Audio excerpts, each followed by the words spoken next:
Vitor, vamos lá.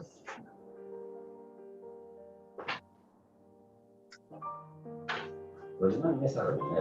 Aqui bem? Aqui não está pegando o microfone do outro muito bem. Ok, a gente já vai tirar a música. Vocês podem iniciar. Os dois estão abertos. Não está fechado. Eu estou fechado. Ele está pegando no dano. O meu está aberto.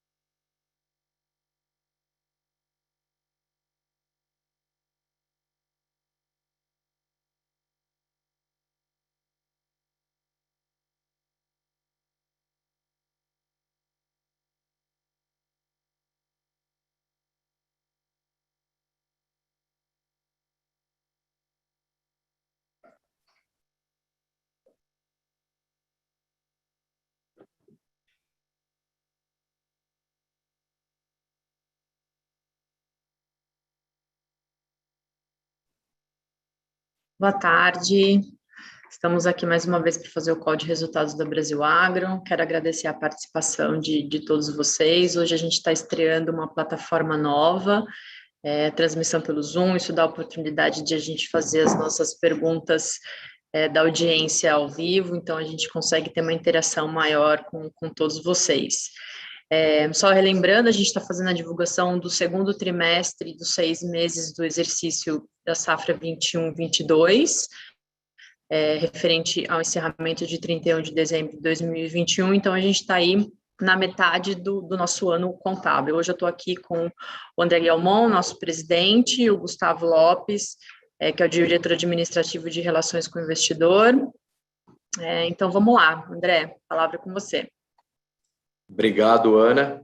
E que metade, hein? Que todo ano seja uma metade como essa, né?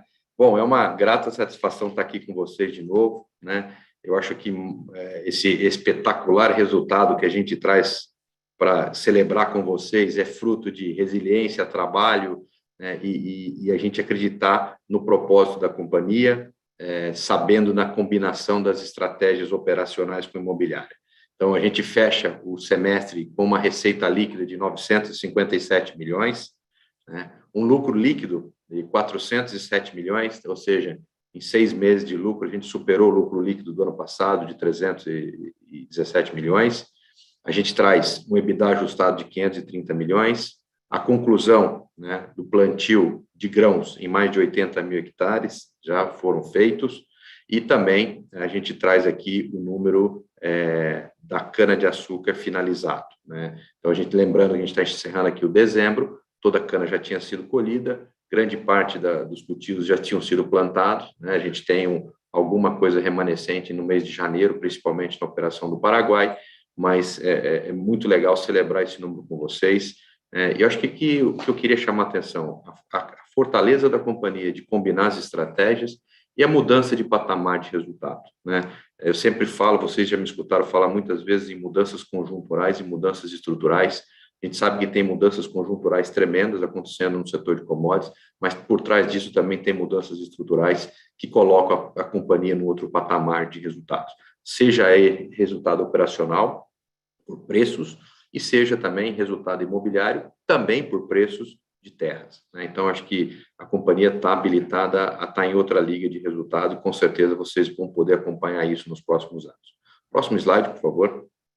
Bom, aqui a gente traz um pouquinho, né, de coisas que a gente vem fazendo há muito tempo, né? O relatório de GRI da companhia, a gente vem fazendo há muitos anos, já tem mais de 7 anos que a gente vem fazendo. O que a gente trouxe esse ano e que a gente queria provocar vocês a visitá-lo é uma forma mais interativa, tá? Esse relatório está na nossa plataforma, ele está no nosso site, né, de uma forma muito mais interativa, né? Eu sempre falo que nós tocamos no SD sempre teve no DNA da companhia, uma companhia que nasceu transformando, tendo muita ligação com o meio ambiente, com os órgãos e com toda essa responsabilidade, a parte social por estar em zonas de fronteira, e a gente agora muito mais ordenado com a criação do Instituto, vai fazer 2 anos, onde a gente destina 2% do lucro líquido no Instituto. Eu falo sempre para a Ana Paula que meu sonho é a verba do Instituto chegar em 50 milhões. Então, aí vocês imaginam onde vai estar o lucro dessa companhia. Então, acho que é isso que é legal dividir com vocês e convido a todos vocês a visitar essa parte que está muito bem trabalhada por todo o time de SMS, pelo time de RI da companhia. Próximo. Aqui a gente traz para vocês um gráfico, basicamente, do nosso crescimento, e vale ressaltar, né, foi um ano de bastante vendas também, então a gente, mesmo tendo desmobilização por venda de ativos agrícolas, né, a gente conseguiu crescer a área plantada na companhia de 161 mil hectares para 169 mil, então a área toda a superfície cultivada aumenta 5% ano contra ano, mesmo considerando a saída de algumas áreas que foram vendidas. E do lado direito, nesses gráficos de pizza, o que a gente traz é um pouco o breakdown de todos os cultivos. Mais uma vez, reforço aqui, a companhia sabe diversificar produtos para diversificar riscos operacionais e também trabalhar bastante na estratégia imobiliária. Acho que essa combinação que é um modelo vencedor. Tá? Próximo, por favor. Bom, esse é um número, um highlight de números, né, atualizando o final, a safra 21-22, a produção entre o realizado 21-22 e o projetado, né? Então, a gente vê um crescimento importante na soja, né, um crescimento aí de aproximadamente mais de 20 mil toneladas de soja, milho safra, né? E aqui vocês devem perguntar por que tanto crescimento percentualmente em milho safra, aproveitando esse bom momento, né? Todo agricultor, todo agrônomo, todo bom agricultor gostaria de ter metade da área com milho e metade com soja. Tem anos que a gente não consegue fazer essa rotação ideal porque o preço de milho não nos acompanha. Esse é o ano, né, que os agrônomos da companhia estão muito felizes de conseguir equilibrar a rotação um pouco mais em função das expectativas de preço que a gente tem de milho. Milho safrinha também, a gente está aqui, esse ainda é o que ainda tem muita água para passar debaixo da ponte, como eu sempre falo, mas a gente vem também com um crescimento importante, e aí esse crescimento ele se deve não tanto a aumento de área, mas sim a correção do que foi a safrinha do ano passado, que todos vocês acompanharam. Feijão, né, que passou a ser um cultivo importante na companhia, tanto de safra como de safrinha, trazendo margem, e aqui a gente está mandando feijão, exportação, mercado interno, e também contratos de exportação para a Índia, sem dúvida nenhuma, um grande mercado de pulses que está se desenvolvendo no mundo. Algodão, uma cultura ainda pequena, mas que a companhia tem aumentado isso e está fazendo mais, fez um pouco de algodão safrinha já esse ano no Mato Grosso, estamos aumentando a área de algodão na Bahia também. E o total, né, onde a gente sai de 287 mil toneladas de grão, passando a uma companhia de 400 mil. Aqui a gente reforça nosso propósito de produzir alimentos com responsabilidade. Próximo slide, por favor. Bom, esse é um slide para mostrar como está o avanço, seja de colheita ou seja de plantio, mas acho que aqui o que eu queria aproveitar esse slide é para falar um pouquinho como vem a safra, né? Todos vocês sabem o que vem acontecendo, principalmente na Argentina, no Paraguai, no sul do Brasil. Nós começamos, estou falando o número Brasil, com 144 milhões de expectativa de soja, esse número reduziu para 138, 135, e hoje a gente está aí na casa dos, né, as boas previsões, algo entre 122 e 125 milhões de toneladas. Ou seja, sai praticamente 19, 20 milhões de toneladas da produção brasileira. Apesar de a gente sempre pergunta, mas a seca só está no sul, mas vale aqui ressaltar, né? Nós temos os 3 maiores estados produtores, Mato Grosso, Paraná e Rio Grande do Sul, em ordem de produção de soja. Então, a gente está considerando uma seca muito severa na região sul. Mas a companhia não passa ilesa nessa seca, nós não temos unidades no sul, nós temos o Paraguai. Então, no Paraguai, a gente também sofreu um pouco da seca, que sofreu o sul do Brasil, mas, assim, eu diria que no momento distinto da cultura, né? O Paraguai oriental e o Paraná, eles plantam muito cedo para fazer safrinha. Nós estamos no Chaco, onde a gente tem um plantio mais tardio. Então, sem dúvida, se afeta, mas pegou grande parte dos nossos cultivos, das nossas lavouras do Paraguai, ainda no estágio vegetativo, não no estágio reprodutivo, como pegou a Argentina, como pegou Paraná, como pegou Rio Grande do Sul. Então, a soja na companhia de um modo geral, vem de forma muito boa, né? Já temos aí um avanço de colheita importante no Mato Grosso. Começamos a colheita lá no dia 5 de janeiro. O que está colhido está tudo acima de 60 sacas de média. Milho, a gente já começou a colher alguma coisa em algumas regiões, né? Também vamos ter avanços importantes agora no milho verão, e tem alguma coisa de milho pivô também, feijão avançando e algodão. De um modo geral, toda a região central do Brasil e a região nordeste do Brasil, esse clima de laninha tem privilegiado, inclusive tem sido um excesso de chuva, né? Hoje, mas um bom agricultor tem um dever e uma obrigação moral de nunca reclamar de uma chuva, né? Mas a gente tem esse ano aí, nessas regiões, a chuva bastante acima da média nos meses de dezembro e janeiro.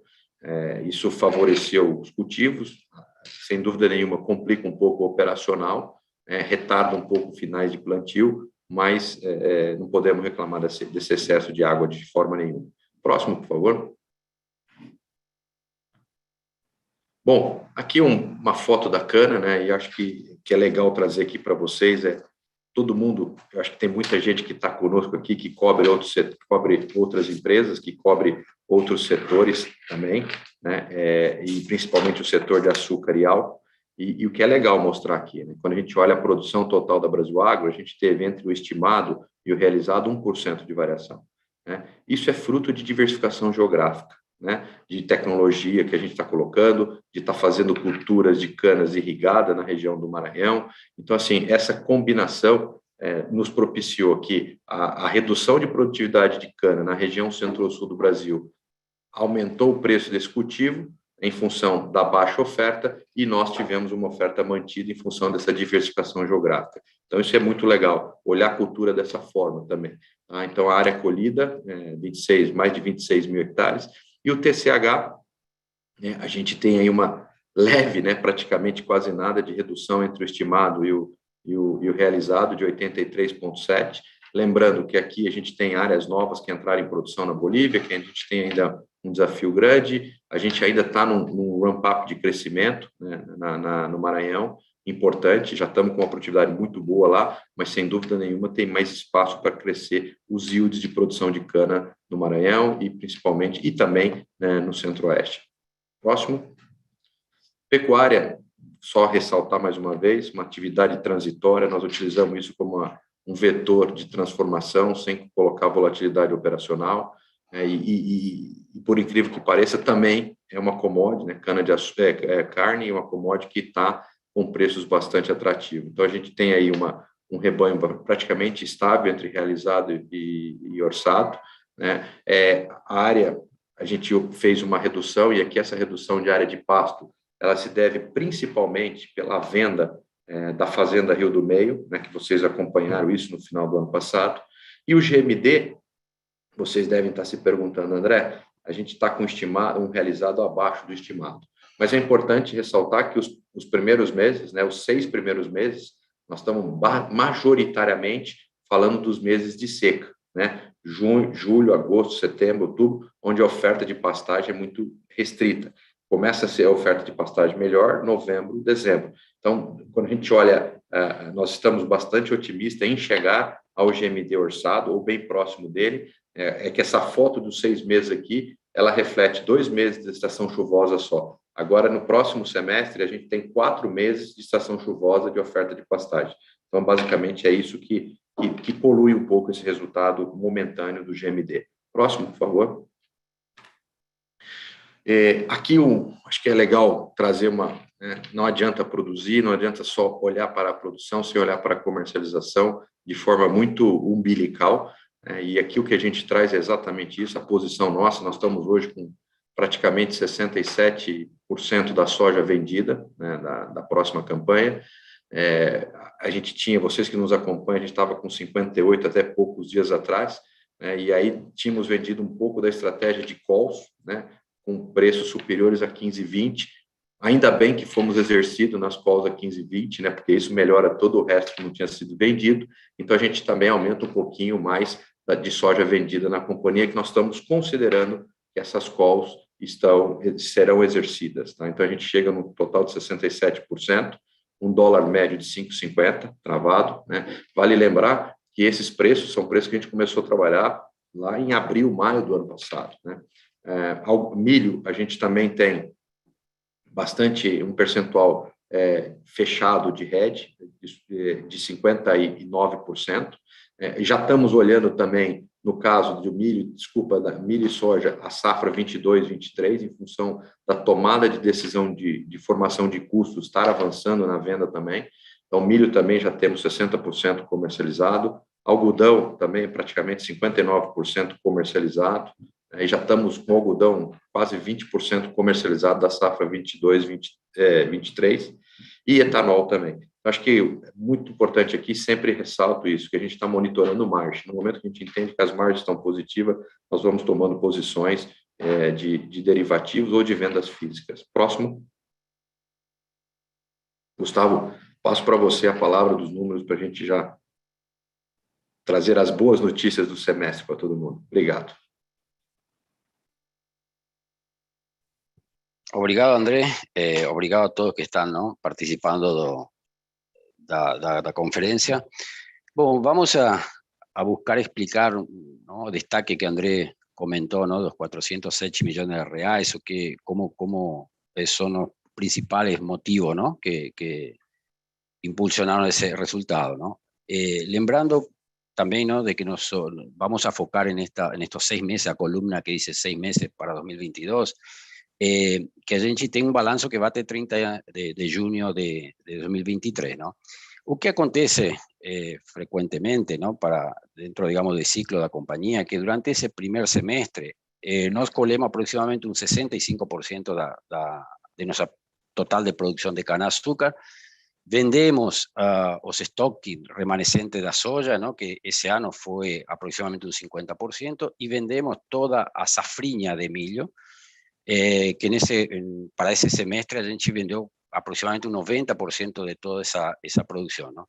Y para los 6 meses posteriores, ainda nos teríamos para colher, ¿no?, 35% ya da próxima safra de cana-açúcar, y vamos a tener 100% de toda a safra, ¿no?, de soja, milho, algodón, que va a estar siendo incorporado dentro del resultado de la compañía, con lo cual esto nos da, digamos, una estimativa de un resultado para 30 de junio muy positivo y, digamos, muy além do que a gente también tinha imaginado nos orçamentos iniciais, tá? Vemos aquí nas receitas, ¿no?, líquidas operacionais, ¿no?, un incremento de 88%, y aquí, como comentábamos, desde el punto de vista, digamos, de estoque, a gente vendió estoques muy parecidos que fueron el primer semestre del año 21. A cana-açúcar también, el comportamiento en cantidad de producción de toneladas también fue muy parecido. O que sí, digamos, tuvo un impacto muy relevante son los precios, ¿no? Soja y cana aproximadamente 60%, cuando vamos para milho ya tenemos un 80%, cuando vamos a gado y algodón tenemos aproximadamente un 50%, y eso, como ya comentamos, ¿no?, es difícil encontrar, digamos, ¿no?, un año donde a gente tenga toda a cesta de commodities con, digamos, una apreciación tan importante, ¿no? Y esto nos trae, digamos, y vamos a ver no próximo, después, en las próximas páginas, ¿no?, desde el punto de vista operacional, un resultado muy, digamos, significativo, muy material si comparamos con años anteriores, ¿no? Mas dejando claro que, digamos, simplemente, digamos, impacto de precio, ¿no? O que sí, digamos, acho que a diferencial de la compañía, esa estrategia de vender fazenda, ¿no? Y aquí nos tenemos vendas de fazendas, ¿no?, por 316 millones de reais.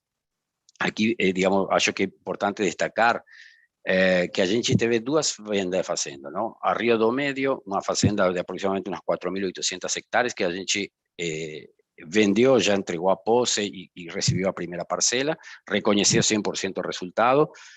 Aquí una receita, digamos, dentro de esos 316 millones de reais, aproximadamente 100 millones de reais, corresponde al valor presente de esa venda.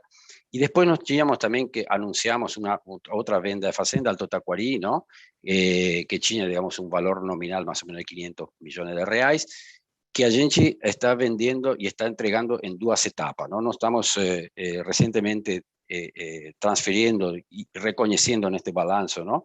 1.700 hectares, ainda fica, digamos, um remanescente das 3.700 que a gente vendeu, e a gente vai fazer a entrega dessa posse só em 2024, que vai ser o momento que nós vamos a reconhecer a outra parte dessa venda. Aqui o valor presente, digamos, dessa porção da fazenda que a gente entregou, tem um valor, digamos, de 220 milhões de reais e um resultado aproximadamente, quando somamos as duas fazendas, de 250 milhões de reais. Tá? Acho que outro digamos, valor ou outro, digamos, comentário que acho que é importante destacar é a contribuição, a margem líquida total da companhia, que nós sempre vemos que cada vez que a gente tem uma venda de uma fazenda, a gente consegue ter, digamos, retornos muito acima do que são, digamos, quando a gente simplesmente uma companhia operacional. E aqui, para a gente, o que nós sempre entendemos, digamos, de que é quien alavanca, digamos, o resultado, digamos, estos ganhos futuros que nós estamos reconhecendo, porque se não, a gente considera as fazendas que nós estamos vendendo, eles só contribuíam uns 12 milhões de reais no resultado da companhia, com o qual a gente, para frente, temos ainda, digamos, uma expectativa muito grande de continuar até 30 de junho, digamos, tendo um resultado líquido récord para a companhia. Na próxima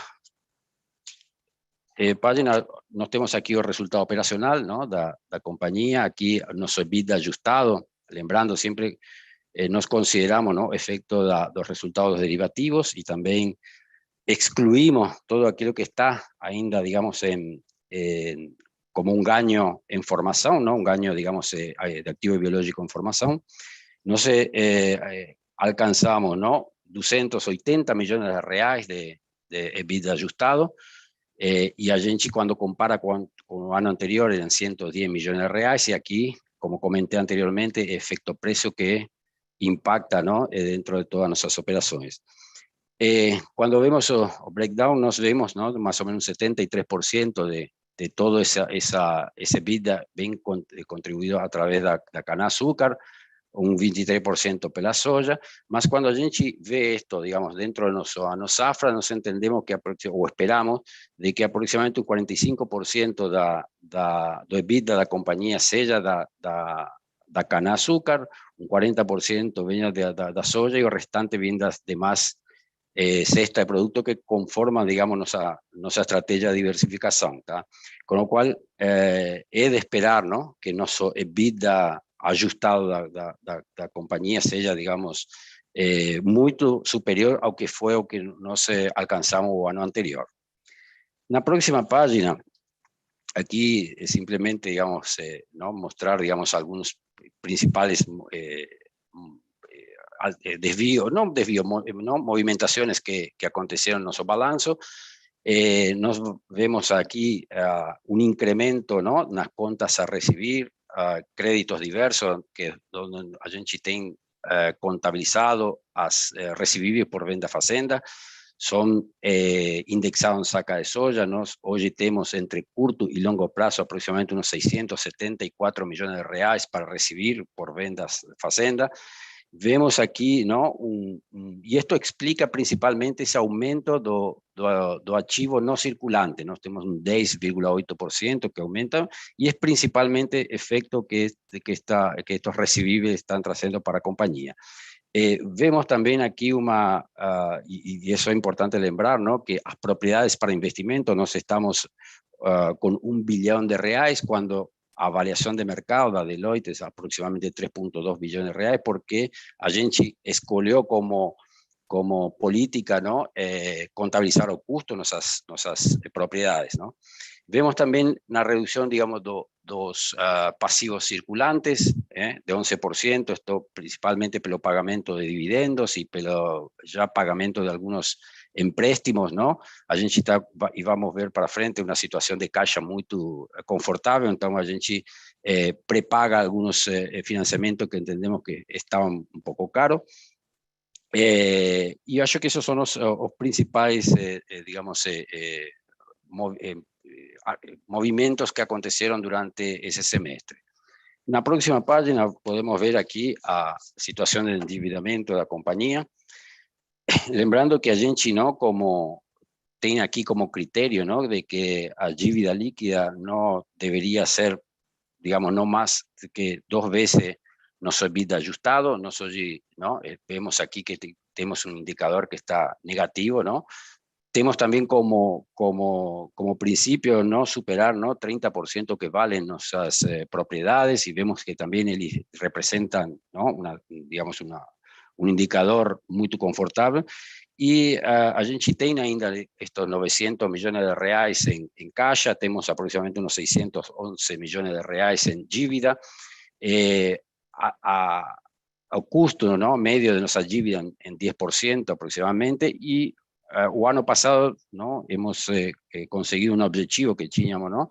De hacer aquel crack que nos permite hacer la transformación y implementación de algunos proyectos de irrigación que nos tenemos en la compañía, con lo cual tiene una parte, digamos, de dívida de muy largo plazo y tiene otra parte que simplemente o capital de giro, ¿no? Hoy estamos con esta dívida líquida, digamos, ajustada negativa, con mucha caja esperando, digamos, alocación en algunos proyectos, ¿no? La próxima, aquí, digamos, ¿no? O valor de mercado de la compañía, esto, digamos, algo que a gente también viene trabajando, ¿no? Para buscar, digamos, ¿no? De que ese desconto, esa potencial upside, digamos, pueda ser, ¿no? Descontado. Hoy, digamos, ontem, ¿no? La compañía tiene un valor de mercado de 2,9 billones de reais. Cuando a gente ve, ¿no? Cuánto sería nuestro valor, aquí no estamos con o patrimonio líquido de compañía en 2,4 billones de reais. Un valor de mercado líquido, impuesto, esto es si a gente considera que vende y paga nuestros impuestos, digamos, en inmobiliarias que están en un régimen de lucro presumido, es 2,8 billones de reais, ¿no? Tiramos el valor de libro de nuestras propiedades de 1 billón de reais y llegamos a estos 4,2 billones de reais, con lo cual, digamos, es un indicador, ¿no? de potencial de valorización que tiene, digamos, a compañía, ¿no? Vemos, digamos, que está muy bajo, ¿no? Ese valor, ainda, digamos, tiene, digamos, un potencial de valorización no, con el precio de la tierra, lembrando que a gente, ¿no? Dentro de ese valor tiene aproximadamente 40% de potencial de transformación de área que van a alavancar ese precio, esa valorización de la fazenda. Y nos tenemos hemos sido provocados, ¿no? con algunos investidores ¿no? que frecuentemente nos ayudan a entender un poco a compañía, y él también tiene una visión diferente, ¿no? Él dice, nos provocan de que si el valor de la compañía es 2,9 billones de reais y a gente desconsiderar a caixa y los valores a recibir que nos tenemos por venda fazenda, a gente llega más o menos a un valor de 1,7 billones de reais, con lo cual, que serían, digamos, valor de las propiedades, si a gente considera que a Deloitte, ¿no? Entiende que es 3,2 billones de reais, tenemos, digamos, facendas muy descontadas, ¿no? Entonces, quien compra hoy un Agro3, nos entendemos que estamos, digamos, están comprando facendas, ¿no? Productivas no Brasil, muy descontado, ¿no?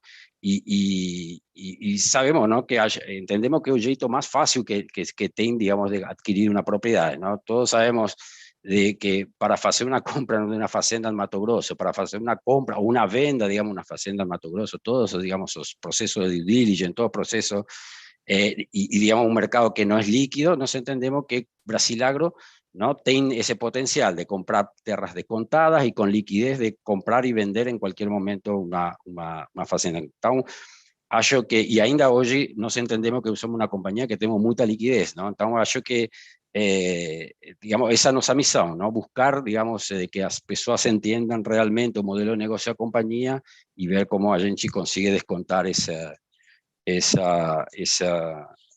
desconto, ¿no? Bueno, y por último, aquí simplemente para mostrar un poco el comportamiento tanto de Ibovespa cuanto Brasilagro. Brasilagro, digamos, vem se performando, desempeñado por acima de Ibovespa, y acho que, bom, el desafío es, como comenté anteriormente, continuar trabajando para continuar apreciando o valor da Agro 3.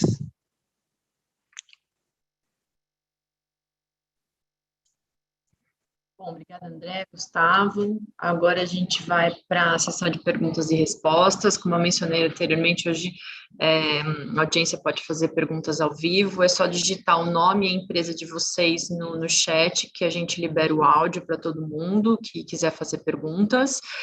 Mas nesse meio tempo a gente já recebeu aí uma pergunta do Talmir Mendes de Oliveira.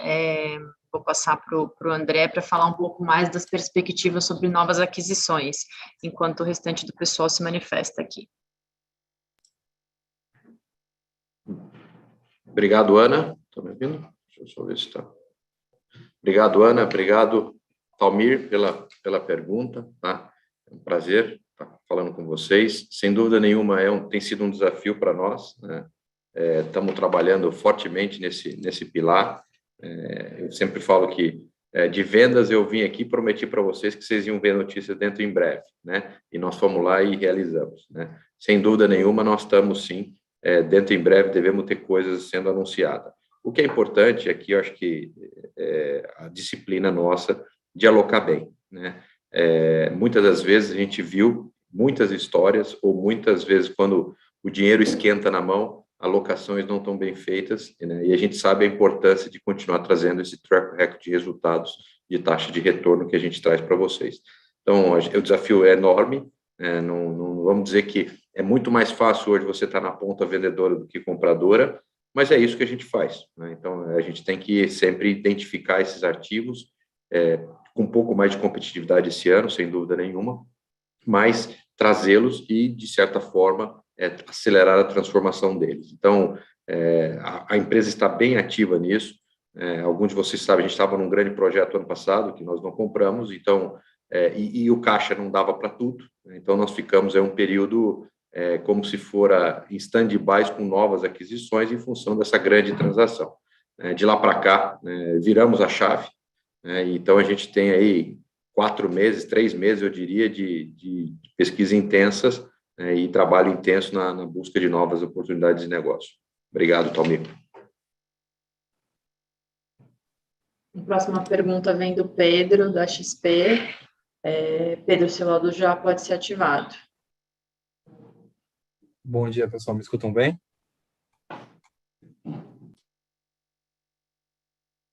Alô? Estou te ouvindo bem, pode falar. Perfeito. Bom dia. Boa tarde, pessoal. Obrigado pela apresentação. Parabéns pelo resultado. Eu tenho 2 perguntas. A primeira pergunta é a seguinte, assim, dada essa questão de pressão de custo de fertilizante, vocês acreditam que o produtor menos capitalizado pode desistir de comprar terras, uma vez que a rentabilidade futura pode ser a mesma, mas com um risco maior na atividade? E a minha segunda pergunta é se vocês podiam dar um pouco mais de cor na questão de expectativa de crescimento em outras culturas, além das principais hoje, né, de cana e soja. Se existe algum target para o mix de produção? Então, as minhas perguntas são essas. Obrigado, pessoal. Pedro, 2 boas perguntas, hein? Dava para a gente ficar aqui a tarde inteira batendo um papo só sobre essas 2 perguntas. Mas vamos lá pela primeira.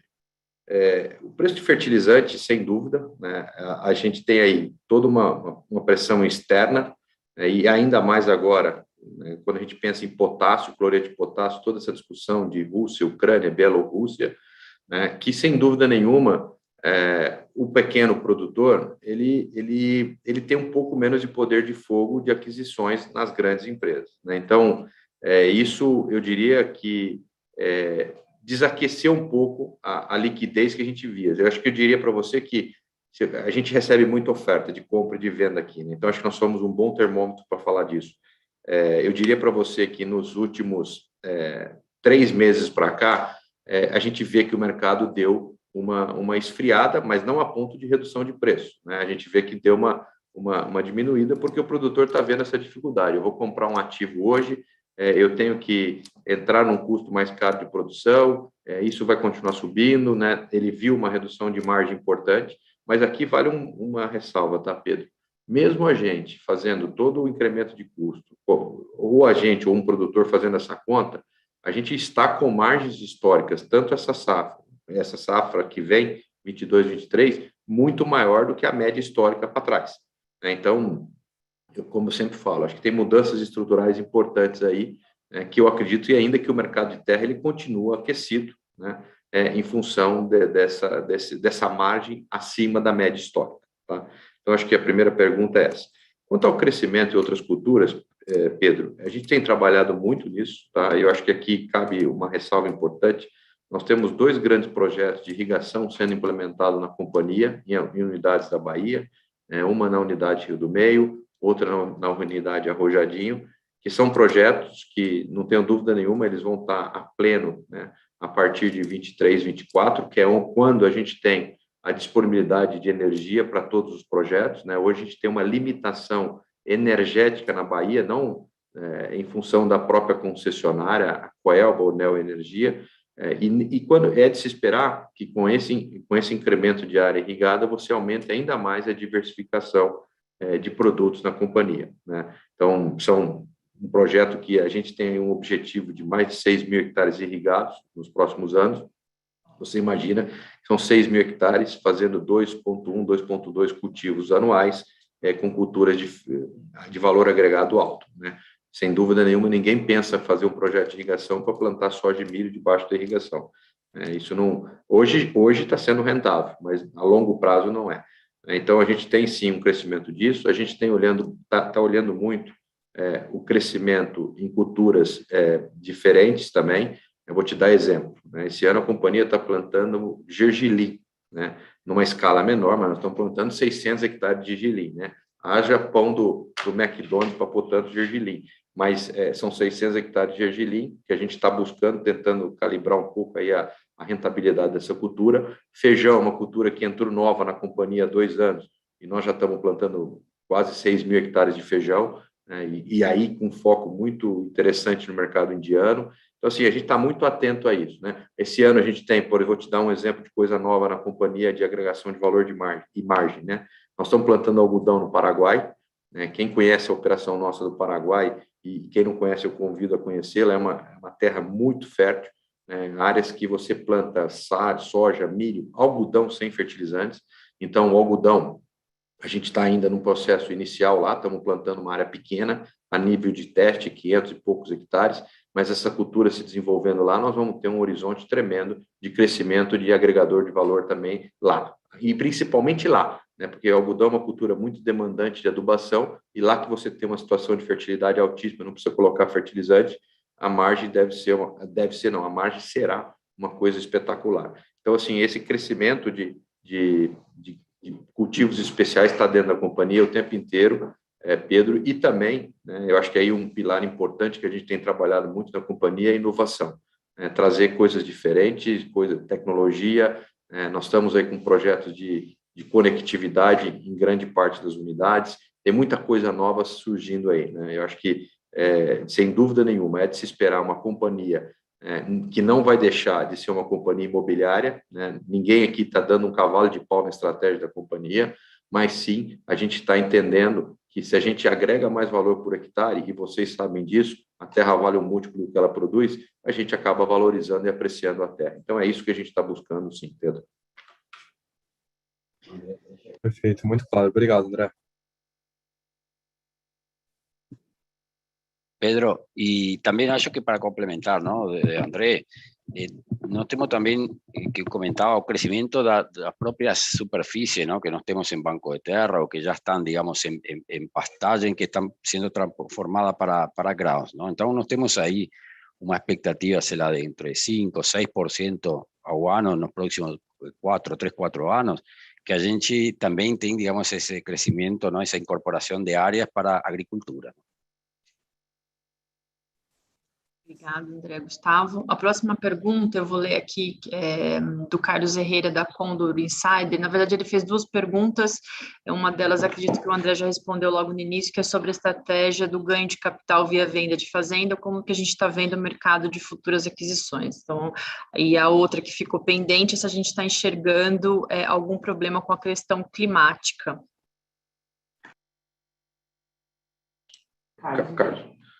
Carlos, tudo bem? Você está joia? Bom, Carlos, vamos lá. Hoje cedo a gente estava numa reunião de comercialização discutindo exatamente um pouco disso que você acaba de me perguntar, porque disso demanda a estratégia comercial da companhia toda, né? A expectativa do que a gente colhe, a expectativa do mercado, né? Eu diria para você o seguinte, o fato do Rio Grande do Sul do Brasil, ele já está dado, né? Comentei isso agora há pouco. Grande parte da soja do Rio Grande do Sul, Mato Grosso do Sul e Paraná são sojas precoces. Então, por mais que se intensifique agora, novamente, como tem uma possibilidade de você ter um fevereiro seco na Argentina, ele não afetaria mais a soja. A soja, acho que o jogo já está dado, tá? É importante, é óbvio que é importante a chuva de fevereiro e março, né? Para sojas, principalmente as sojas de ciclo médio e tardio, isso ainda está em jogo, né? Então não dá para considerar nada ganho até que a gente passe a colhedeira, mas eu diria que as estimativas e as previsões climáticas para a região central do Brasil e região nordeste, elas são favoráveis agora para fevereiro e março, e é onde a gente tem as nossas unidades localizadas. Então, quando a gente pensa em clima para a safra de verão, eu acho que o jogo está bem dado. O desafio que a gente tem aqui, e essa sim é uma inquietude que tem no mercado, é entender um pouco quando se corta as chuvas esse ano, né? E a gente sabe que tem um volume estimado que sempre cai naquela região, a gente tem volumes acima da média, né? E tem sim uma perspectiva de ter uma chuva cortar um pouco mais cedo. Não é cortar mais cedo, chover até meados de abril bem. A grande diferencia, a ação que acontece tanto para cana-de-açúcar como para cultivo de safrinha de milho no Brasil, é se você tem chuvas no mês de maio. Então, a priori, as indicações ainda são de que o maio não será na média histórica do que foi passado. Então, a gente está considerando chuvas dentro do mês de abril na região central do Brasil ainda. Na região nordeste, não. A região nordeste, com todo esse fenômeno de laninha, você desloca a zona de convergência do Atlântico Norte e você aumenta a precipitação naquela região. Então, eu diria para você que o Nordeste nós estamos, sim, bastante otimistas com o clima, né? E na região central do Brasil, para a safra de verão também muito otimista, e para a safrinha, sempre a safrinha já fala, né? É uma incógnita, mas eu acho que tem uma vantagem em relação ao ano passado, Carlos. O ano passado, você vai se lembrar, a gente teve um plantio muito conturbado no Brasil Central como um todo, né? Se plantava, parava de plantar, parava. Então, correu-se muito a janela do plantio da soja e que correu também, consequentemente, o plantio da safra. Então, a nossa expectativa esse ano, o plantio da soja foi numa janela ideal, a nível de Brasil Central, né? E a colheita de soja no Mato Grosso e Goiás está andando numa janela também bem próxima do ideal. Então, eu diria para você que a safrinha também está sendo plantada numa janela ideal nesse momento. Então, por mais que a gente tenha uma redução da previsão de chuvas no mês de maio, a gente também tem aí, eu diria, ano contra ano, vis a vis, a gente deve ter aí uns 8, 10 dias a menos na média de plantio de safrinha. Isso faz toda a diferença para o jogo, tá bom? Obrigado, Carlos. Bom, a gente tem algumas perguntas aqui que são parecidas, então, para a gente otimizar o tempo aqui, eu vou juntar algumas coisas. A primeira delas é com relação a dividendos, né? Que se a gente vai aumentar os nossos dividendos e, em paralelo a isso, qualquer relação de dívida que a gente acredita ser o ideal. Nesse mesmo sentido, com relação à gestão do nosso caixa, para falar um pouco mais de como que é a nossa política e como que está sendo contabilizado os recebíveis das vendas de fazendas, como esse lucro vai ser contabilizado cada ano e se isso é uma perspectiva para aumento de distribuição de dividendos. Bom, Ana, Vamos lá, vamos tentar passar por todas aqui, né? Você fez um interrogatório aqui, mas vamos primeiro dividendos, né? O Gustavo vai falar um pouco também de recebíveis de caixa, eu só dou uma cor aqui. Bom, dividendos, vocês já ouviram a gente falar aqui várias vezes, né? Eu acho que o investidor tem que sorrir com a gente e chorar com a gente, né? Sem dúvida nenhuma, a gente vem para um ano histórico na companhia. Nós não temos a política de dividendos que rege o novo mercado, que é 25% do lucro líquido sendo distribuído, mas, sem dúvida nenhuma, esse ano é de se esperar que a gente seja até mais agressivo do que foi o ano passado, em função do resultado da companhia. Então, essa é a primeira resposta. Então, podem esperar, né, um dividendo gordo. Segunda resposta sua, dívida, né? A gente sempre fala aqui que nós queremos vender fazenda quando é bom negócio. Nós nunca queremos estar numa situação necessidade de desmobilizar algum ativo para pagamento de dívida, né? E isso faz com que a gente seja muito austero na relação dívida-patrimônio, dívida-EBITDA da companhia, tá? Então, a gente procura estar sempre na casa, no máximo 2 vezes e meio EBITDA. O Gustavo mostrou no slide anterior, a gente teve uma redução, e no próximo trimestre vocês vão ver uma redução também mais importante, porque nesse exercício não contabiliza uma dívida importante que nós pagamos agora no mês de janeiro, né, no banco, numa instituição. Então, assim, é importante dizer o seguinte: a companhia ela quer aproveitar sempre o custo de oportunidade a seu favor, e para isso você tem que ter uma relação dívida bastante pouco estressada, tá? Então, é isso que a gente fala. Quanto a recebíveis, tá? Eu vou passar para o Gustavo para ele explicar um pouquinho, né, a questão da contabilização, né, o que já tem contabilizado e o que falta contabilizar, tá? Que é basicamente uma venda do Taquari. Gustavo. Tá bom. Bom, a forma que a gente tem de contabilizar é aquilo que comentamos não, durante a revisión dos principais números. A gente, quando vende uma fazenda, não, nós o que fazemos é quantificar todas as sacas de soja que são as que vão chegar para frente e calculamos, não, o valor presente de eso, não, consideramos, digamos, o valor da saca de soja em cada momento que vamos receber, o dólar que vai ter, não, e aí descontamos com uma taxa e reconhecemos no resultado, não. Todo, digamos, a movimentación, ¿no? A variación que tiene el precio de la saca de soja, o sea por dólar o sea por cosas, después pasan a conformar parte de un resultado financiero, con lo cual sí tiene impacto, digamos, en el resultado. Y nuestro histórico, ¿no?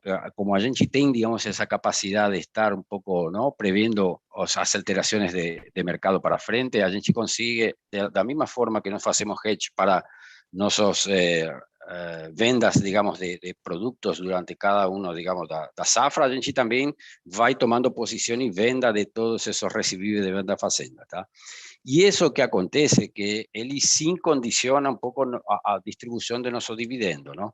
Por quê? Porque nós, digamos, usando o exemplo desse ano, nós vamos ter aí 250 milhões de reais, não? Que são, digamos, um resultado vindo, digamos, da parte imobiliária. No entanto, nós vamos a estar recibiendo aproximadamente 80, 90 millones de reais, não? Então, normalmente o que a gente faz é pagar os 25% obrigatório e os adicionais, eles estão um pouco vinculados a esses recebíveis de venda de fazenda, não? Respecto, digamos, as políticas que nós temos, não, da caixa e da dívida, a dívida, o que a André mencionou, nós temos aproximadamente um 30% do nosso portafólio, nós hoje temos, sei lá, 3 bilhões de reais, poderíamos tomar dívida até 1,2 bilhões de reais, só que também temos outro límite, não, que é 2 vezes nossa geração de vida operacional, não, venda de fazenda, não? Y operacional nos estamos, más o menos, el año pasado fue de 340, 350 millones de reais, estaríamos 700 millones de reais da dívida líquida, ¿no?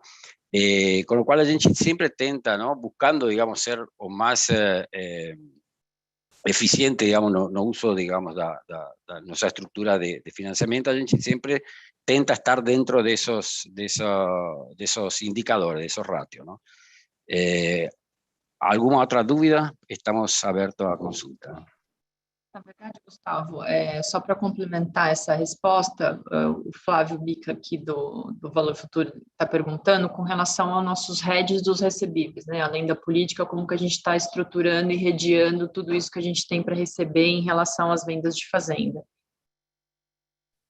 Tá bom, eso mismo que comenté, ¿no? La misma forma que nos estamos hedgeando, digamos, todo recibido de venda por, digamos, nuestra producción, nós também estamos fazendo com a venda de fazenda. Então, hoje, nós já temos vendido para até 2023, ¿no? A safra 2023, nós teremos 60.000 toneladas aproximadamente, recibível por todas as fazendas.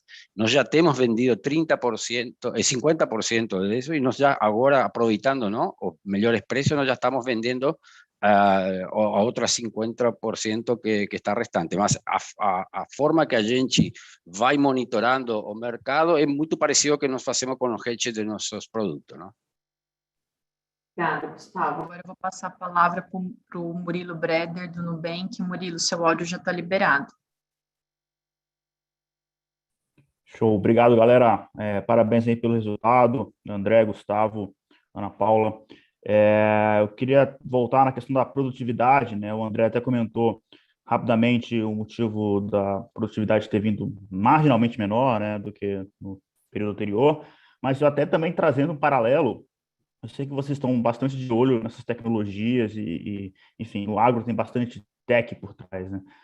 Mas trazendo também essa visão mais de longo prazo, quanto que vocês estão de olho, quanto que esse aumento de tecnologia pode eventualmente ajudar no aumento de produtividade. Eu sei que você já tem um aumento de produtividade acima da média do Brasil, mas se a gente pode ver mais para o longo prazo aí, isso crescer ainda mais, ou se não, né, é questão de ajuste de expectativa, ou se o ajuste mesmo é marginal com esse ganho de tecnologia na produtividade e o business vai se sustentar mesmo pelo compra e venda de terras, enfim, e as demais culturas. Obrigado. Murilão, tudo bem? Boa tarde. Vamos lá, boa pergunta, tá? Sem dúvida, eu acho que nós temos aí, a gente teve eventos, né? Fazendo um histórico, um breve histórico aqui, né? Quando a gente fala desde a Revolução Verde, Norman Burla, nos anos 60, adubação nitrogenada, depois, nos anos 70 e 80, primeiro advento de milho híbridos, né? Depois a gente veio o advento de materiais transgênicos, a primeira geração de transgênico, a segunda geração, né? A terceira geração, hoje a associação entre produtos biológicos e produtos químicos, né? E vamos dizer assim, a onda de digitalização, né, o 4.0 chegando no campo, sem dúvida nenhuma tem valor a destravar, tá? Eu vou te dar um número que eu recentemente tive a oportunidade, eu sou um membro do conselho lá de agronegócio da Fiesp, e a gente trouxe outro dia vários especialistas para falar disso, né? Temos gente da Embrapa Territorial, Embrapa Sensoriamento, né, e bastante coisa. Então, eu vou te dar alguns números que acho que é um consenso de mercado. Tirando ganhos tecnológicos de advindo de melhores manejos, tudo, mas vamos falar só de agricultura digital, né?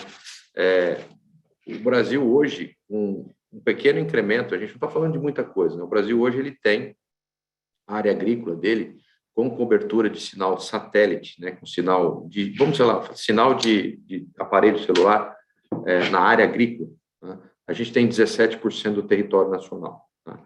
Com uma pequena ampliação, com coisa mais de 5, 6 mil antenas, que não é 5, 6 mil antenas para o tamanho de um território nosso, é nada, né? A gente levaria isso para 50% de cobertura digital na área produtiva do Brasil. Se a gente fizer, são dados da Embrapa, tá? Se a gente fizer um incremento de 5 a 6 para 16, 17 mil antenas, tá?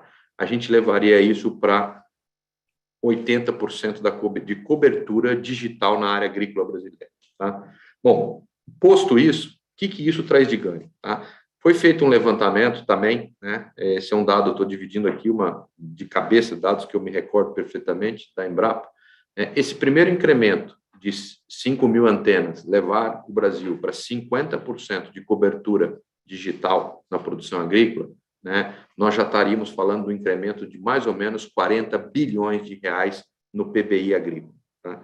Se a gente dá o segundo salto, né, que é levar essa cobertura digital para 80% do território nacional, a gente leva isso para mais de 100 bilhões de reais de PBI agrícola. Então, quando a gente olha o PBI agrícola, a gente está falando na casa de 1,2, a gente está falando de um incremento de quase, tá, uma conta de padeiro, como eu sempre falo, de quase 10% na produtividade, ou na eficiência produtiva, porque não é só produtividade, na eficiência produtiva, porque você vai associar também a digitalização, a maior racionalização de custos e tudo isso, né? Então, a gente tem aí 10% de incremento. Isso deve ser coisa que o mercado deve se preparar, e nós estamos, sim, preparando, né? O Gustavo está liderando aí um projeto de conectividade nas fazendas, importante aí com algumas empresas dessas de celular. Nós estamos preparando para capturar isso aí, né? Mais rápido do que talvez todo o mercado vá ter. O mercado, como eu falo, a agricultura como um todo. Então, isso nós estamos correndo, então acho que tem aí, se a gente pensar que tem, vamos falar, 8 a 10% de incremento de rentabilidade com a adoção de tecnologia digital. Além disso, eu acho que o que tem feito, e a gente tem aumentado muito, e trabalhando de forma muito incisiva com as biofábricas, né, produzindo aí um controle mais equilibrado, né? Eu sempre falo que tudo na vida são movimentos pendulares, nós somos muito o químico, o biológico não é solução para tudo, mas a racionalização dos dois vai trazer um ganho de escala eficiente, a gente está vendo isso já. A gente já tem aí várias unidades, aliás, todas as unidades trabalhando com produtos fitossanitários biológicos, e a gente está tendo uma redução expressiva de custo e um aumento da eficiência de controle de níveis de determinadas pragas. Então, assim, tem muita tecnologia, sem falar de tudo que está vindo por semente, né? Mas tem muita tecnologia vindo e acredito sim que essa digitalização, isso é coisa que vem rápido, né? Não são eventos tão disruptivos como foram o advento de transgênicos, mas esses ganhos são mais rápidos até do que a adoção de uma tecnologia de transgenia. Então, é de se esperar que a gente tenha um crescimento nos próximos anos, né? Na agricultura brasileira, principalmente na agricultura brasileira, a gente tem um gap importante de digitalização, maior do que o resto do mundo de IDs. Bom? Tem duas perguntas aqui, iguais do Matheus e do Helmut, com relação a programa de recompra, se a gente vai usar o caixa para fazer, e uma colocação foi que se a ação está tão barata, se não faz sentido fazer programa de recompra, até para a gente usar como moeda de troca para novas aquisições, ou anulação se não houver maiores aquisições no futuro. Bom, obrigado, Helmut, né? Helmut que perguntou, e o Matheus, obrigado, Helmut e Matheus. Esse é uma pauta latente conosco, tá? Acho que tem aqui um trade-off importante, tá, Helmut e Matheus. Eu acho que a gente destravou um valor importante na companhia, que foi liquidez, né? Nós sempre, quando assumimos a companhia aqui, vale lembrar, né? Há 6 anos atrás, essa companhia tradeava R$100 mil por dia. E depois a gente trabalhou, a Ana Paula, Gustavo, todo o time, o apoio de vocês, analistas e tudo, nós levamos o trade para essa companhia para 1 milhão, pré-follow-on, né? 1 milhão diário. E hoje a gente tem uma DTV médio aí superior a 18 milhões de reais. Então, esse também é um norte importante para a gente, né? Eu acho que é importante a gente não perder essa liquidez corrente que a gente tem hoje no papel. Então, porque essa liquidez veio pós-follow-on, com a nova entrada de novos acionistas, né? O momento de equity da Bolsa também, não é só follow-on, é também o momento de equity da Bolsa, mas a gente está olhando isso, né? Nós não temos problema nenhum, né? Se a gente não conseguir alocar capital de forma eficiente, né? Esse talvez seja a forma também muito eficiente de alocar capital. Você comprar uma fazenda, a nossa própria fazenda, que a gente já conhece, já tem o título, já conhece tudo, com 50% de desconto. Mas quando a gente olha nas médias históricas, né, cada R$1 que a gente aloca, comprando fazenda, a gente é capaz de gerar 5 de valor. Então, assim, essa alocação em recompra, a gente tem que estar muito consciente, ou que o desconto está difícil de superar esse gap, ou que a gente não tem boas alocações para fazer no mercado. Aí você gastar esse caixa, né, recomprando ações. Então, a gente está olhando isso. Eu diria para você que talvez isso seja uma das medidas, mas não é a medida sozinha que vai resolver esse fechamento de gap, né? Então, acho que é importante continuar com uma recorrência de resultado, continuar com pagamento agressivo de dividendo, continuar entregando resultado, e talvez isso pode ser uma ferramenta. No passado, nós já usamos, tá? Matheus, nós já recompramos 10% da companhia lá em 2015, 15, 16, né? Ainda temos ações em tesouraria, cancelamos uma parte, ainda temos aí 3,5% da companhia em ações de tesouraria. Mas é uma ferramenta, assim, que nós estamos monitorando, e eu diria assim, não é uma ferramenta, é um remédio, né? E é um remédio que, no momento certo, se a gente precisar usar, a gente vai usar. A próxima pergunta vem do Mauro, da Trilha Investimentos. Ele queria saber uma posição atualizada sobre a questão dos fertilizantes e perspectivas de custo de disponibilidade para safras 22-23, principalmente após os recentes acontecimentos geopolíticos com a proibição russa de exportação de nitrato de potássio e a proibição de trânsito de cloreto de potássio bielorrusso pela Lituânia. E aí, junto com a pergunta dele, teve uma outra pessoa que perguntou do NK com relação a NPK. Olá, pessoal, Pedro Ferroni. Oi, Pedro. Gostaria de que vocês comentassem como enxergam os custos para as próximas safras, principalmente em relação ao NPK. Bom, tá todo mundo falando, né? Isso é que nem tacar pedra em caixa de marimbondo, né? Quem morou na roça sabe a bagunça que dá tacar uma pedra na caixa de marimbondo. Nós estamos falando exatamente, a gente tem aí coisas, né, além do fator oferta-demanda, né, que ele se regula, o fator oferta-demanda ele sempre regula com preço, né? O fator geopolítico, ele traz um complicômetro, porque ele traz ele interrompe fluxos, né, de exportação e de importação, né? Então, nós estamos muito atentos a isso, tá? Eu diria que a gente já está tomando posição, nós já compramos um pouco de cloreto para a próxima safra, tem mais ainda um volume importante para comprar, e a gente está muito atento a isso. O que eu diria para você? Acho que a gente sabe que é uma guerra de braço isso, né? Que pode acontecer, sim, um conflito lá, isso todo mundo aqui, ninguém descarta isso, né? Mas é importante a gente estar tomando posição disso e monitorando e fazendo a nossa formação de custos, tá? A nossa leitura é a seguinte, né? O Brasil passou a ser um player muito importante de fertilizantes. O Brasil consome hoje 46 milhões de toneladas de fertilizantes, né? O Brasil, de 15 anos atrás, consumia 18. Né? A gente consome 46 milhões de toneladas de fertilizantes hoje, e a gente tem 80% de nitrogenado importado, 90%, quase 95% do potássio importado, e aí entre 50 e 60, dependendo do ano, de fósforo importado. A gente é muito dependente de importação, tá? Então, qualquer desarranjo nisso aí causa susto. O que é importante a gente ter na cabeça é o seguinte: a indústria preliminar da indústria de fertilizante é o gás natural, tá? A gente está vivendo um momento de preço de gás natural absurdamente caro, né? Gás natural na Europa subiu 250% nos últimos meses. Como o gás natural é a base de toda a indústria de fertilizante, né, e você está agora exatamente no inverno no hemisfério norte, quando que sobra gás natural no hemisfério norte? No verão, né? No verão começa a sobrar gás natural, o gás natural que sobra, como ninguém estoca gás natural, né, não dá para estocar gás natural, você produz fertilizantes, né? Produzir fertilizantes, nitrogenado ou qualquer outro tipo de fertilizante é a maneira mais inteligente de estocar gás natural. Só que isso vai ter que ter oferta de gás natural de preços equilibrados. Por mais que a gente vislumbre uma redução de preço de gás natural a partir do segundo semestre, não tem tempo hábil para esse gás natural chegar na fábrica, produzir fertilizante, embarcar isso no navio, vir para o Brasil descarregado no porto, com toda déficit portuário que a gente tem, e internalizar isso nas fábricas no Brasil.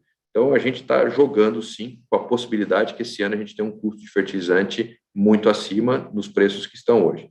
Nitrogenado, vocês viram aí, deu uma reduzida agora no mês de janeiro, foi basicamente um susto, mas também é um fator preocupante, mas a gente está muito mais atento, como você falou, à questão Bielorrússia. A gente está acompanhando isso de perto, está conversando sempre com ministérios, né? Vocês sabem, a Tereza Cristina está com uma agenda incrível sobre isso, né? Ela está aí correndo, né? Acho que tinha uma viagem marcada, inclusive, para a Rússia, essa semana, parece que ela não vai poder ir por uma questão de Covid, mas está todo mundo atento a isso, né? Acho que o grande desafio aqui é superar essa questão de Bielorrússia, porque 17% que essa turma produz vem para cá.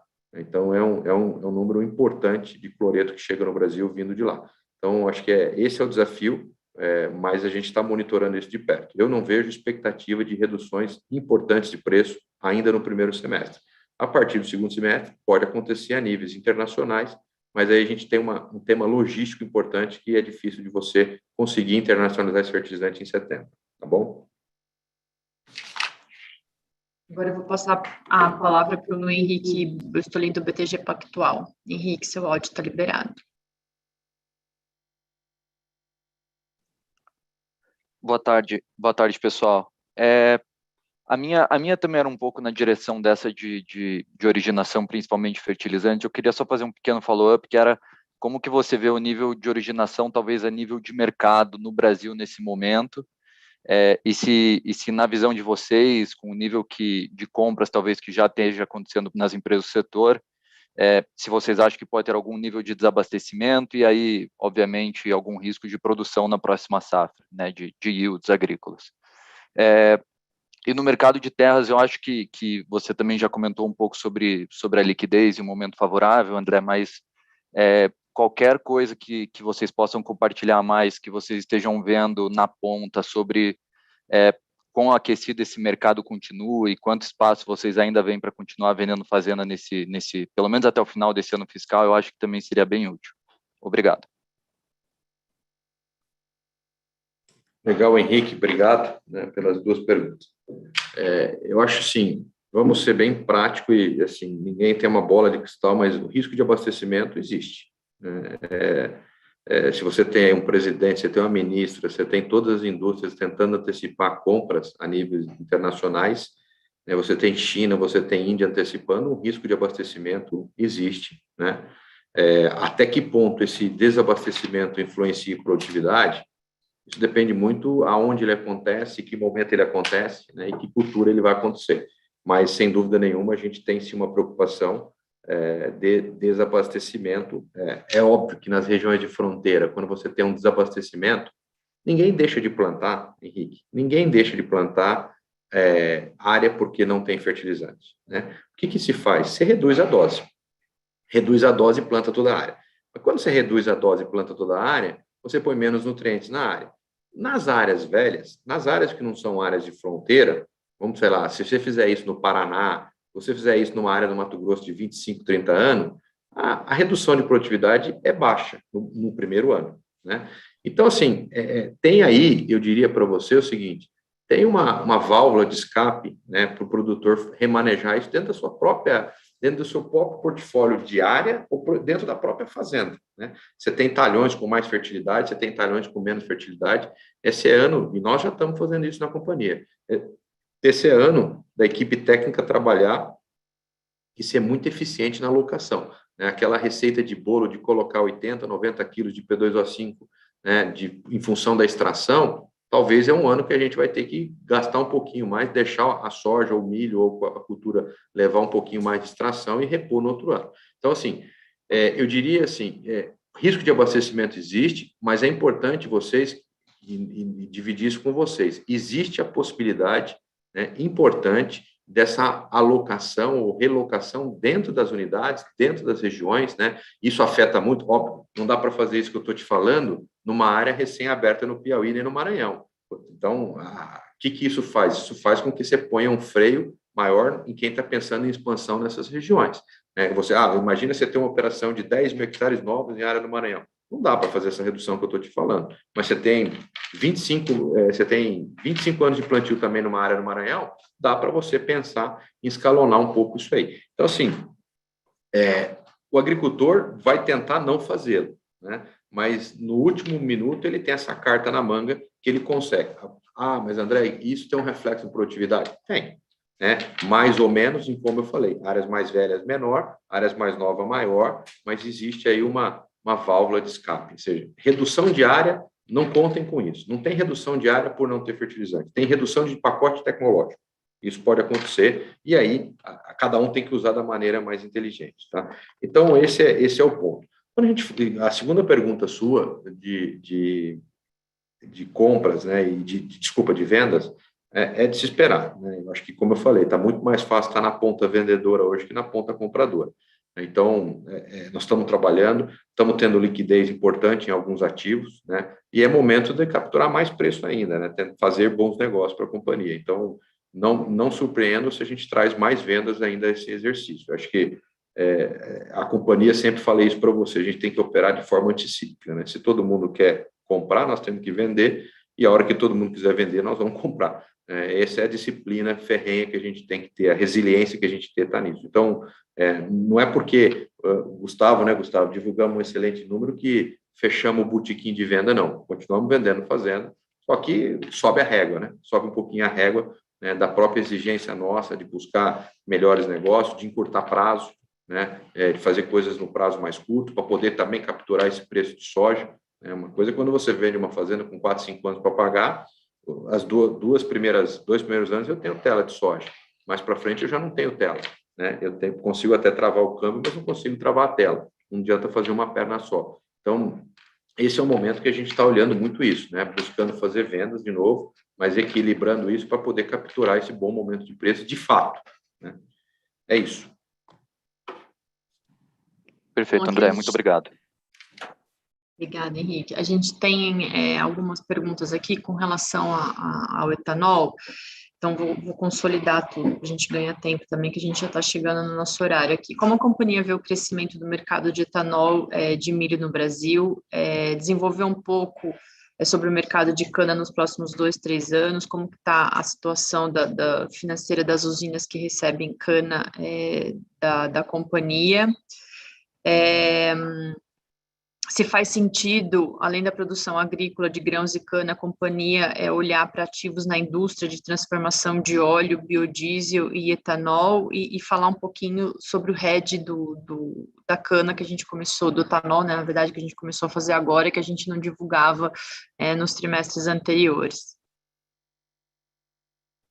Você falou que é uma perguntinha só, mas agora eu tenho que ficar a tarde inteira aqui, Ana. Vamos lá. Bom, vamos começar primeiro... etanol de milho, tá? A gente sabe que o etanol de cana é muito mais competitivo, né? A visão que nós temos como tirar um pouco o chapéu só de empresa e falar do André, pessoa física, eu acredito muito na conciliação das plantas, né? Você ser capaz, em determinadas regiões que você tem cana-de-açúcar, você aumentar a sua eficiência do parque industrial utilizando a produção de biocombustíveis com milho na entre-safra, né? É até ilógico a gente pensar, né, que você faz uma usina para trabalhar 210 dias por ano e os outros 350 dias a usina fica parada, né, em manutenção, o que quer que seja, né? É uma indústria, na minha leitura, bastante ineficiente. Então, eu acho que projetos que venham ter a capacidade de fazer essa reciclagem, de aumentar essa eficiência industrial, são projetos muito, muito vantajosos, são projetos que vão sair na frente. Por quê? Porque na outra perna, um projeto puramente de produção de etanol de milho, você tem um custo da matriz de produção muito cara, né? E você vai ter competitividade em determinados momentos e falta de competitividade em outros momentos, né? Então, acho que essa é a nossa leitura. Quanto ao investimento disso, a gente tem uma disciplina ferrenha, né? De não perder foco do que a gente faz. Então, a gente olha a diversificação de propriedades, a gente olha novos ativos, mas a companhia quer continuar focando basicamente na produção, na comercialização de terra, quem sabe fazer alguma coisa que possa agregar valor em comercialização. Mas na produção, puramente, não tem nada no plano da companhia de expansão para nenhuma fábrica, sendo muito transparente para vocês, tá? Então, esse é o primeiro ponto. Quando a gente fala de etanol de cana para a próxima safra, a gente está vindo aí, e a perspectiva dos próximos anos, o Brasil parece que, né, tudo que aconteceu de evolução nos grãos e outros cultivos, a cana ela ficou parada por muito tempo, né? A gente não supera 600 milhões de toneladas de produção, me perco aqui a conta de anos, mas a gente chega lá, 590, e esse ano foi aquele pushback tremendo que a gente veio aí para casa dos 530 milhões de toneladas. O ano que vem, a gente também não vê, né, como o mercado todo não vê, voltar para 580, né, então isso aí deve ficar na casa dos seus 550, 540, 550 milhões de toneladas. Esse é o número do setor, é o número que a gente também prevê, né, e isso vai fazer, de novo, ainda que a relação oferta-demanda continue estreita, né. O grande desafio aqui, e a gente viu aí um pouco, né, o álcool ele perdeu muito paridade de consumo com a gasolina nos últimos meses, né, a paridade de consumo aí nos últimos meses esteve bastante comprometida, e isso desaqueceu um pouco o consumo de álcool hidratado, né, e esse é um ponto de atenção. Outro ponto de atenção que a gente está monitorando é o incremento da produção de açúcar, né, a nível mundial, alguns players produzindo um pouco mais de açúcar, né, a gente entende, com os preços de açúcar que a gente teve nos últimos meses, o Brasil deve trazer uma safra ainda bastante açucareira, né? Primeiro porque você tem contratos de mais longo prazo, você tem liquidez de contrato em açúcar, que você não tem tão claro também como etanol, tá?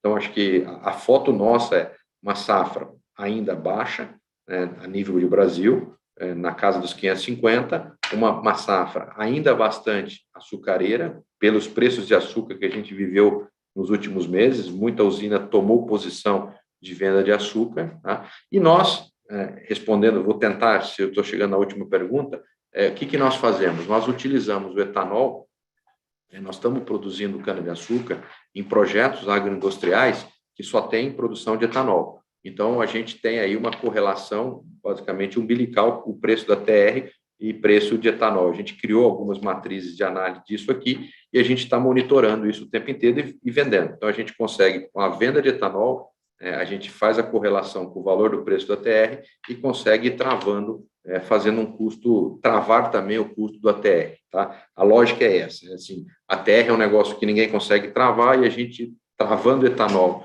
e a gente criou aí algumas relações, de correlações entre eles, a gente consegue ir monitorando. A gente não tem álcool para vender, né? Você fala, André, mas você está vendendo, você não tem o álcool, mas a gente vai receber o ATR lá na ponta. Então, é isso que a gente faz no dia a dia. Então, a gente também com isso, por não ser um hedge perfeito, né, que você tem um produto para entregar, a gente também não pode ser agressivo de vender 60%, 70%, 80%, como a gente faz na soja, né? Então, a gente opera num nível muito mais tímido, mostramos um número para você, a gente deve estar atingindo aí quase 25% de cana-de-açúcar travada via etanol. Então, é como a gente opera esse negócio.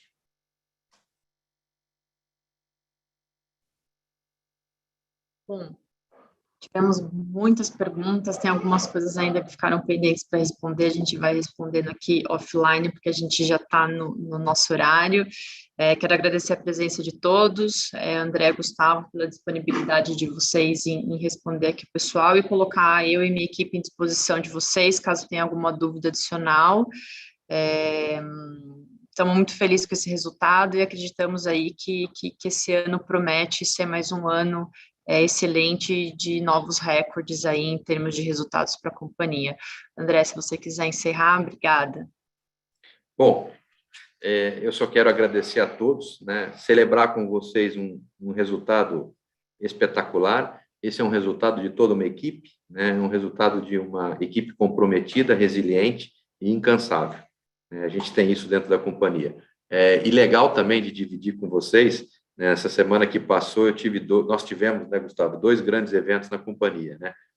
A gente viu a formação da 3ª turma de liderança, ou seja, a gente tem gasto muito tempo, né, da empresa, de recurso, em formação de novos líderes, né? Então, nesse mês agora, nós, em janeiro, a turma que fez o curso de liderança aí por 1 ano, formou, né, a 3ª turma de liderança. A gente viu também esse mês, a gente teve aqui esse mês também a turma de SMS, de Segurança, Meio Ambiente, Saúde Ambiental, tendo seus encontros aqui. Então, isso tudo simplesmente, eu venho aqui dizer isso para vocês, que não basta só preparar a empresa do ponto de vista financeiro, a gente tem que preparar a empresa do ponto de vista de sucessão, de transição e de liderança.